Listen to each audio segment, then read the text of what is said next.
Oui, bonjour tout le monde. Alors aujourd'hui, en référence au site missionnaire de la Divine Volonté, je vous présente un extrait d'un évangile en correspondance à un extrait du livre du ciel. Alors, c'est de l'évangile de Marc. Le Seigneur, notre Dieu, est l'unique Seigneur. Tu l'aimeras.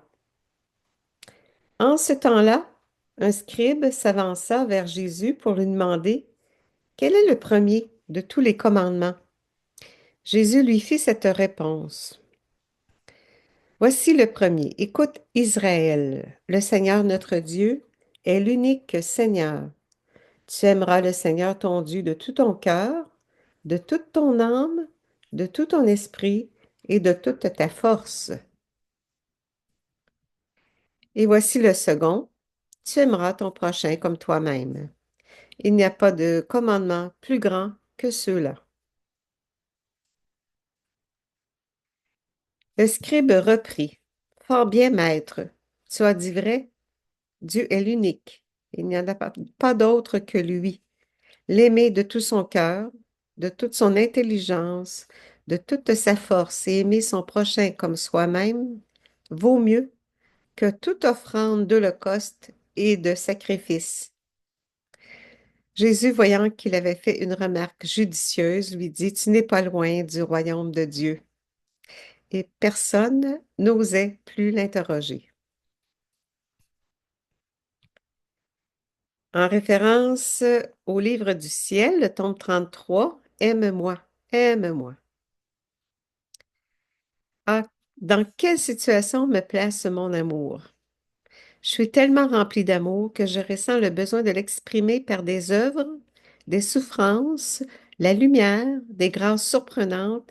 Il est si grand que je suis toujours à l'intérieur et l'extérieur de la créature pour la servir.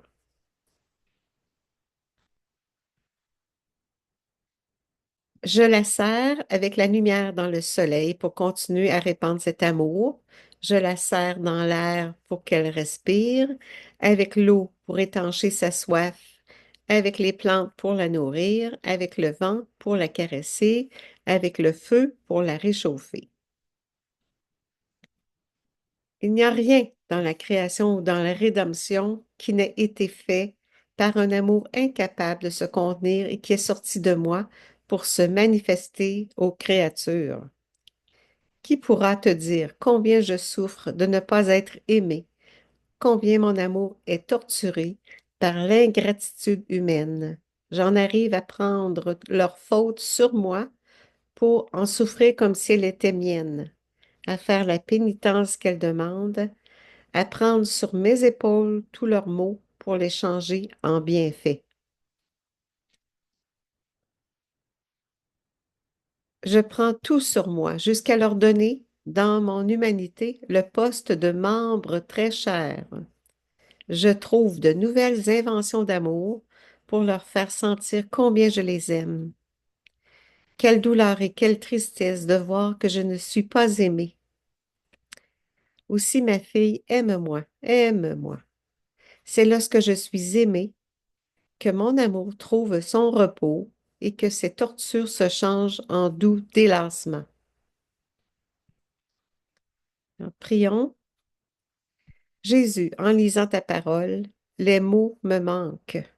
J'entre en moi-même pour y retrouver mon néant. Je renonce à tout esprit d'égoïsme, d'orgueil, de suffisance, d'amour-propre, à tout ce que la volonté humaine peut faire contre ton amour. Avec ton désir, tes intentions, tes dispositions, j'entre dans ta volonté pour puiser à même ton amour. Je ne suis que pauvreté et misère, tu le sais.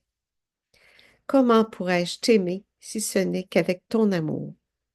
Je te le demande, accompagnée de Maman Marie et de Louisa. Je t'aime avec l'amour dont tu m'aimas le premier. Au nom de tous et pour la gloire de Dieu le Père Tout-Puissant, fiat dans ta volonté. Alors, je remercie Ginette pour le montage avec les illustrations et que le Seigneur nous bénisse tous dès maintenant, au nom du Père qui nous crée au nom du Fils qui nous sauve, au nom du Saint-Esprit qui nous sanctifie. Amen. Bonne journée.